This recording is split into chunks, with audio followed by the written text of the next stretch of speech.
성의 북쪽이라는 뜻에서 붙여진 이름 성북. 수많은 세월을 거쳐온 지금 그 이름이 담고 있는 의미는 그 이상이다. 도심과 서울 동북부 지역을 연결하는 주요 교통지역.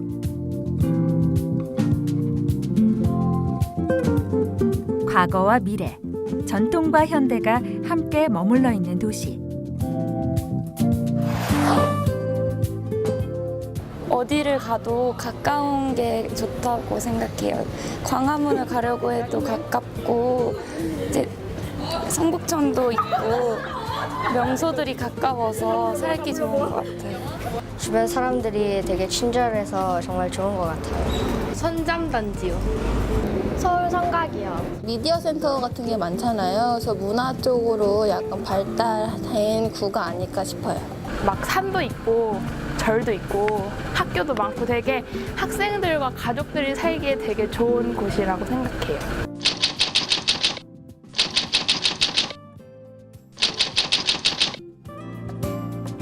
(600년) 조선을 지나 현재에 이르기까지 굽이진 역사를 함께 해온 곳. 그 길목에 아로 새겨져 있는 성북의 문을 활짝 열어보자.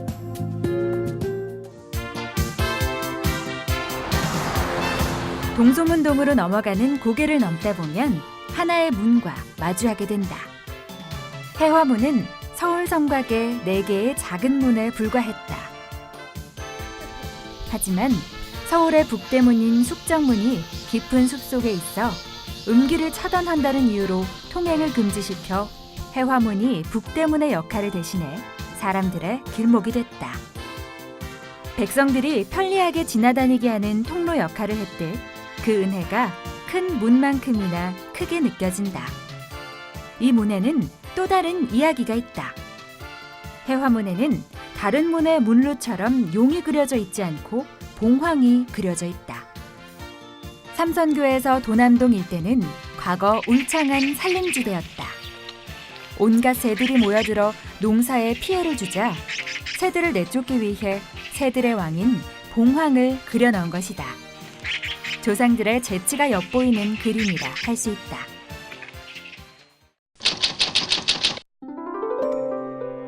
북방으로 가는 중요한 관문이었던 해화문. 하지만 스스로를 지키지 못한 아픈 역사를 안고 있다. 병자호란 이후 사신들이 서대문으로 출입하면서 해화문은 관리소 홀로 성문만 남게 됐다. 그 후 영조 20년 물로를 복원해 지속적으로 관리했으나 일제에게 강점당한 후 관리를 전혀 못해 건축물이 퇴색돼 버렸고 도시계획이라는 이름 아래 1928년에 물루를, 1939년에는 돌로 된 아치 성문마저 헐어버렸다.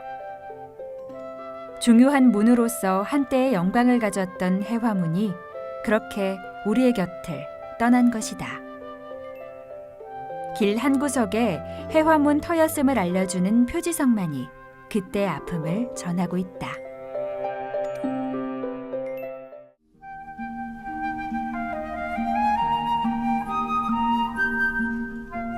전봇대에 붙어있는 간판 하나가 눈에 들어온다. 시민의 힘으로 복원한 문화유산 1호 최순호 옛집이다.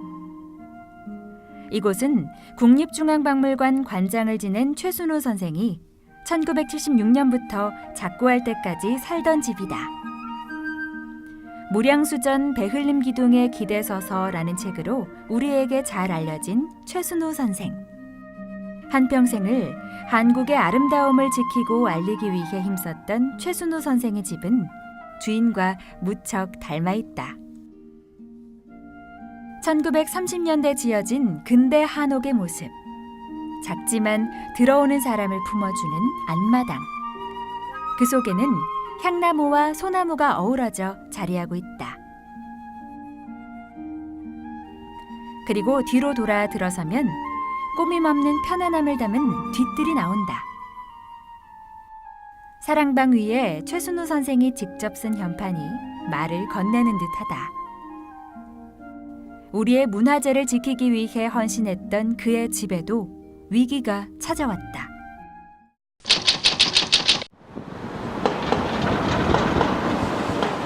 (1957년) 외환위기의 충격에서 벗어난 2001년, 재건축 붐이 일면서 서울시 전체가 재건축의 광풍에 휩싸였다.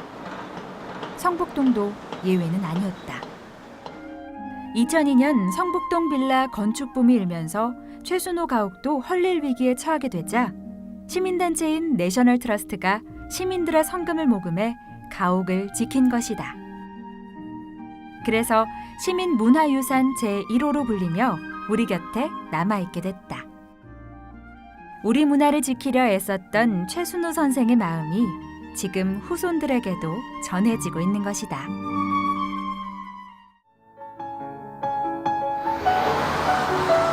주택가 옆으로 홀로 서 있는 홍살문이 보인다.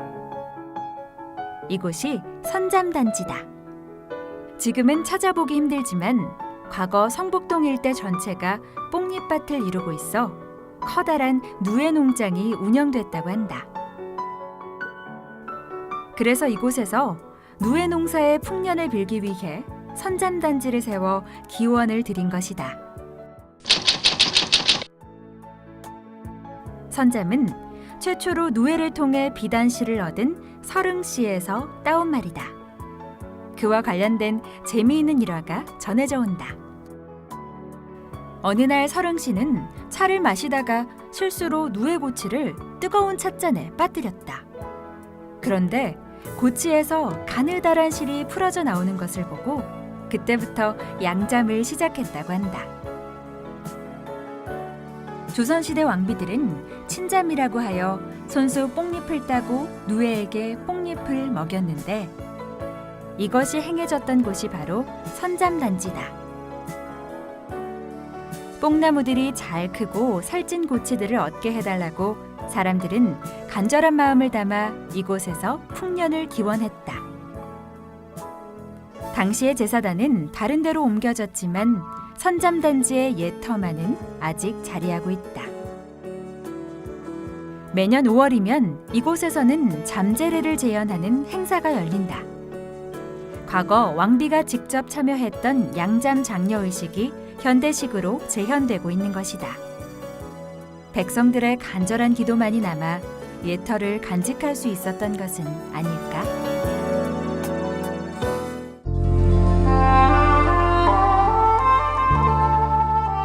선잠단지를 지나 걸음을 옮기면 잘 지어진 한옥 기와가 나타난다. 수연산방이라고 써있는 현판 밑으로 작은 문을 지나면 한국식 정원을 아는 한옥 한 채가 보인다. 오래됐지만 옛 모습을 그대로 간직한 채 아름다움을 내뿜고 있다.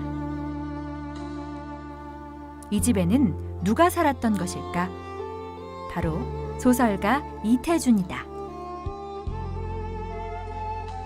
구인회에 가담한 이후 이화여전 강사, 조선중앙일보 학예부장 등을 역임하고 일제강점기 때 당대 최고의 문장가로 인정받았던 소설가다.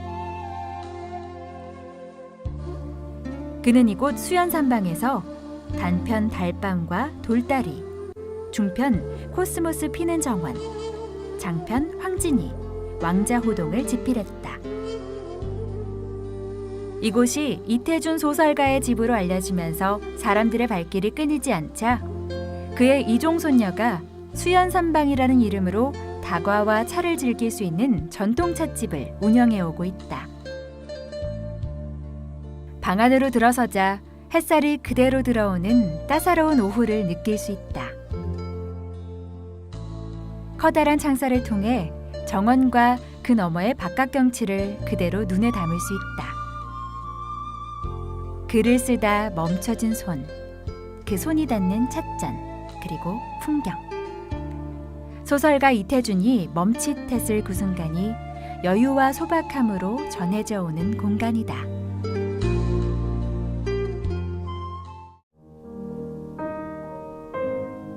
가파르고 좁은 골목길, 끝이 없을 것만 같은 길을 따라 올라가다 보면 다른 집과는 다른 방향의 집을 만나게 된다.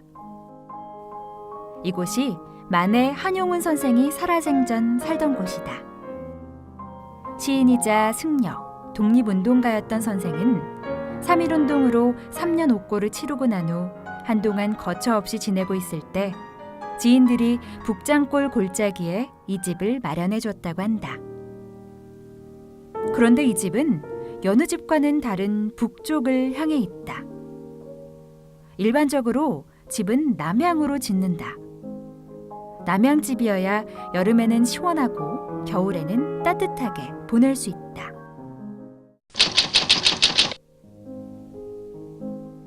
남쪽에 있는 일제 총독부 건물을 보지 않겠다는 선생의 마음이 표현돼 있다. 한용운 선생 스스로 총독부에 등을 돌려 앉기 위해 남쪽으로 들어오는 햇빛을 포기한 것이다. 그렇게 평생을 일제에 저항하는 삶을 살았으나 결국 광복을 보지 못한 채 생을 마치고 말았다. 선생은 어쩌면 이곳에서 고든 애국심을 찾고 잃어버린 나를 찾았을지도 모른다. 높은 곳에 있었지만 가난하고 낮은 사람들과 함께했던 시무장.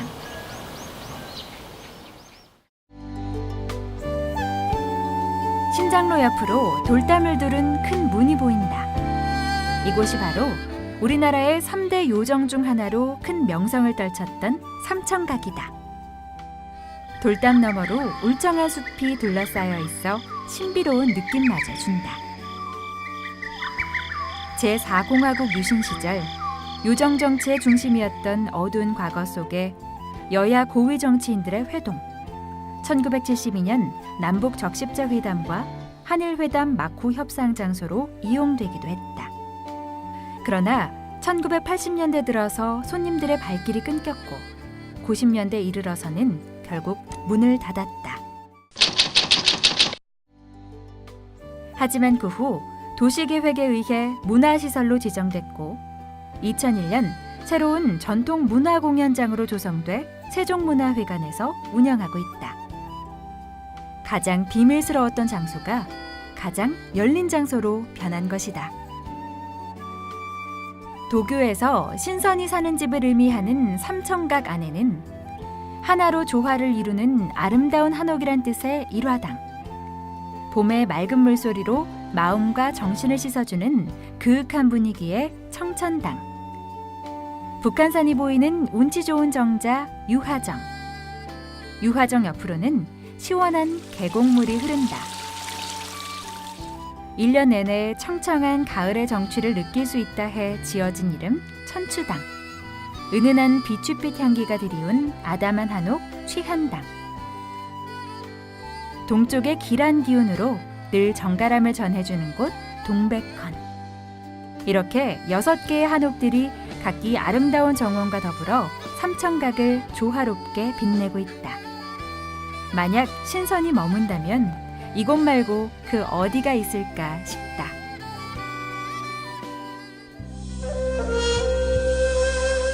삼각산 남쪽 자락, 고급 주택 사이로 사찰 하나가 자리 잡고 있다. 과거 삼청각과 함께 3대 요정 중 하나였던 대원각이 지금은 길상사라는 이름의 절이 됐다. 이곳엔 한 여인의 삶이 고스란히 담겨 있다. 김영아는 16세에 가난 때문에 일찍 결혼했지만 남편이 스스로 목숨을 끊자 진양이라는 이름의 기생이 됐다. 기생이 된 김영아는 평양연회에서 시인 백석을 만나 사랑에 빠지게 된다. 그리고 그를 통해 자야라는 새로운 이름을 얻고 3년을 함께한다. 하지만 백석 부모님의 반대와 더불어 6.25 전쟁으로 백석이 북한으로 넘어가자 둘은 영영 헤어지게 된다. 혼자 남은 그녀는 길상사가 자리하고 있는 땅을 사들여 대원각을 세우고 큰 돈을 벌게 된다. 그러던 중 법정 스님의 무소유를 읽고 큰 감명을 받아 삶의 전환점을 맞이하게 된다. 우리들이 필요에 의해서 물건을 갖게 되지만 때로는 그 물건 때문에 적잖이 마음이 쓰이게 된다. 그러니까 무엇인가를 갖는다는 것은 다른 한편 무엇인가에 얽매인다는 뜻이다. 그녀는 법정 스님에게 대원각을 시주하겠다고 청하게 된다. 법정 스님은 이를 10여 년간 사양하다 1995년에야 그녀의 진심을 알게 되어 청을 받아들였고 지금의 길상사라는 절로 바뀌게 됐다. 그리고 같은 해에 김영하는 법정 스님으로부터 염주 하나와 길상화라는 법명을 받았다. 훗날 한 기자가 김영한에게 물었다. 시세 1,000억이 넘는 재산을 시주한 것에 후회는 없는지요?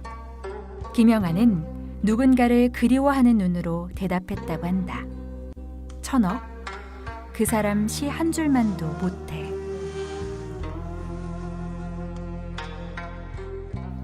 김영한, 진양, 자야, 길상화. 사연에 따라 바뀌었던 한 여자의 이름. 그 안에서 변하지 않는 한 사람을 향한 마음. 그 마음 위에 이 절이 지어졌다. 건물 뒷뜰에는 그녀의 비석이 모셔져 있다. 길상사 안에는 관음보살상이 놓여져 있는데 자세히 보면 일반 보살상과 달리 성모 마리아를 닮아 있다. 어찌 된 일일까? 천주교 신자인 최종태 교수가 종교 간의 화합을 기원하며 제작한 상으로 천주교와 불교의 화합이 고스란히 담겨 있기 때문이다. 입적한 법정스님이 설법한 곳으로 더욱 유명한 길상사. 길상사에서는 여유로움과 조용함 그리고 평화로움을 느낄 수 있다.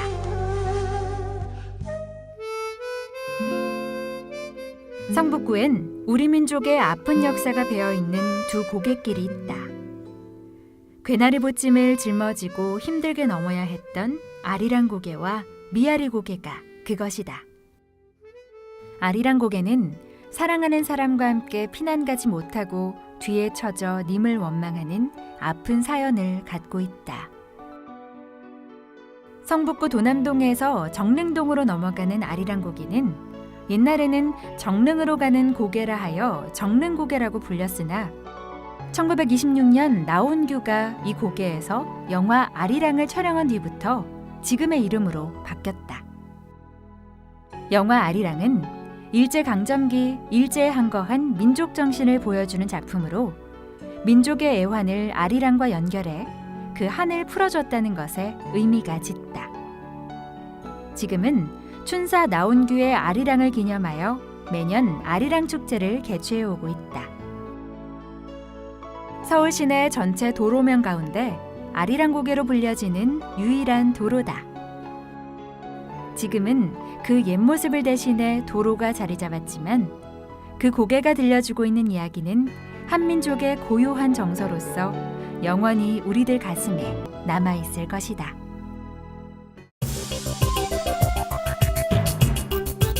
사람이 사는 곳에는 언제나 길이 있다. 별게 아닌 것처럼 보이는 작은 길에도 알고 보면 우리가 모르는 역사적 이야기를 담고 있다. 옛길은 사람과 사람이 소통하기 위한 통로였으며 문화가 오고 가면서 역사를 만들어가는 공간이기도 했다. 길을 따라 걸으면 길이 화답을 한다. 그래서 사람들은 길을 통해 소통을 하고 이야기를 만들어갈 것이다.